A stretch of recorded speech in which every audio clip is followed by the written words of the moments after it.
ಲಕ್ಷಣಗಳನ್ನು ಪ್ರತಿಫಲಿಸಬೇಕಾದ್ದು, ಪ್ರಜ್ಞಾವಂತರಾಗಬೇಕಾದ್ದು ಅರ್ಥಪೂರ್ಣ ಜೀವನದ ಪ್ರಥಮ ಲಕ್ಷಣ.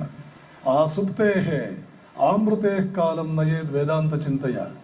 ಪ್ರಾಜ್ಞರು ಹೇಳ್ತಾರೆ, ನಿದ್ದೆ ಬರುವವರಿಗೆ, ಮೃತ್ಯು ಬರುವವರಿಗೆ ವೇದಾಂತ ಚಿಂತನೆ ಮಾಡು. ಆಚಾರ್ಯ ಶಂಕರು ಹೇಳ್ತಾರೆ, ಯಾಕೆ ವೇದಾಂತ ಚಿಂತನೆ ಮಾಡಬೇಕು?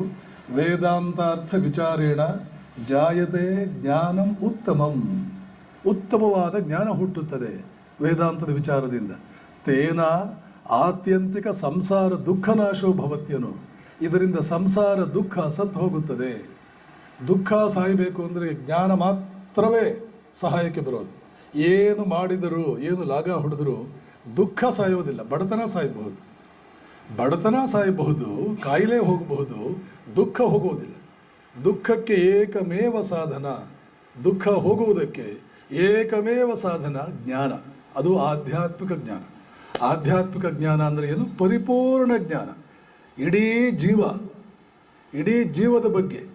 ಜೀವ ಅಂತ ನಾನು ಹೇಳಿದ್ದು ಜನ್ಮ ಅಂತಲ್ಲ.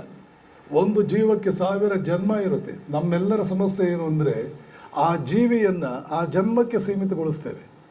ಆ ಜನ್ಮಕ್ಕೆ ಏನು ಬೇಕೋ ಅಷ್ಟರ ಕಡೆಗೆ ಮಾತ್ರ ಗಮನ ಕೊಡ್ತೇವೆ.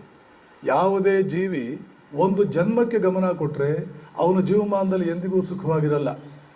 ಯಾವ ಜೀವಿಯು, ಮನುಷ್ಯ ಜೀವಿ ಕೇವಲ ಒಂದು ಜನ್ಮಕ್ಕೆ ಸೀಮಿತವಾಗಿದ್ದರೆ ಅವನ ಜ್ಞಾನ, ಈ ಜನ್ಮಕ್ಕೆ ಏನು ಬೇಕು ನಾನು ಸುಖವಾಗಿರೋದಕ್ಕೆ ಅಂತ ಯೋಚನೆ ಮಾಡ್ತೀಯಾ, ಅದನ್ನೆಲ್ಲ ಪಡ್ಕೋ. ಯಾವ ಕಾಲಕ್ಕೂ ನೀನು ಸುಖವಾಗಿರಲ್ಲ. ಒಂದು ಜನ್ಮಕ್ಕೆ ನನಗೇನು ಬೇಕು ಅಂತ ನಾವು ವಿಚಾರ ಮಾಡಿದ್ದೆ ಆದರೆ ಯಾವ ಕಾಲಕ್ಕೂ ನಾವು ಸುಖವಾಗಿರಲ್ಲ. ಮುಂದೆ ಬರಬಹುದಾದ 1000 ಜನ್ಮಗಳಿಗೆ ನಾನು ತಯಾರಿ ಮಾಡಿಕೊಂಡು ಆ ಮುಂದಿನ ಜನ್ಮಗಳ ಅವಶ್ಯಕತೆ, ಈ ಜನ್ಮದ ಅವಶ್ಯಕತೆ ಎರಡನ್ನೂ ಪೂರೈಸಿಕೊಳ್ಳೋದು ಹೇಗೆ, ಇದನ್ನು ತಿಳಿದವನು ಮಾತ್ರವೇ ಜೀವನದಲ್ಲಿ ಸುಖವಾಗಿರ್ತಾನೆ ಹೊರತು ಕೇವಲ ಈ ಜನ್ಮಕ್ಕೆ ನನಗೇನು ಬೇಕು ಅಂತ ಅಂದ್ಕೊಂಡವನು ಯಾವ ಕಾಲಕ್ಕೂ ಕೂಡ ಸುಖವಾಗಿರಲ್ಲ.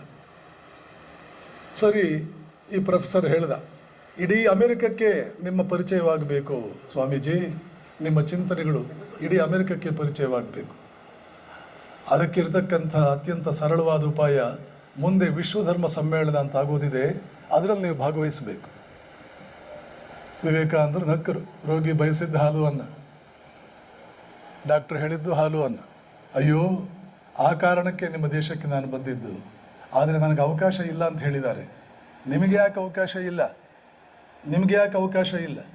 ಯಾಕೆ ಅಂದರೆ ನಾನು ಕ್ರೆಡೆನ್ಷಿಯಲ್ ತಂದಿಲ್ಲ, ಪರಿಚಯ ಪತ್ರ ತಂದಿಲ್ಲ. ಆವಾಗ ಪ್ರೊಫೆಸರ್ ಜಾನ್ ಹೆನ್ರಿ ರೈಟ್ ನಗ್ತಾರೆ. ನಕ್ಕಿ ಹೇಳ್ತಾರೆ, ನಿಮ್ಮನ್ನು ಕ್ರೆಡೆನ್ಷಿಯಲ್ ಕೇಳಿದ್ರ? ಅವರದೇ ಭಾಷೆಯಲ್ಲಿ ಅವ್ರ ಪ್ರತಿಕ್ರಿಯೆ ಏನಿತ್ತು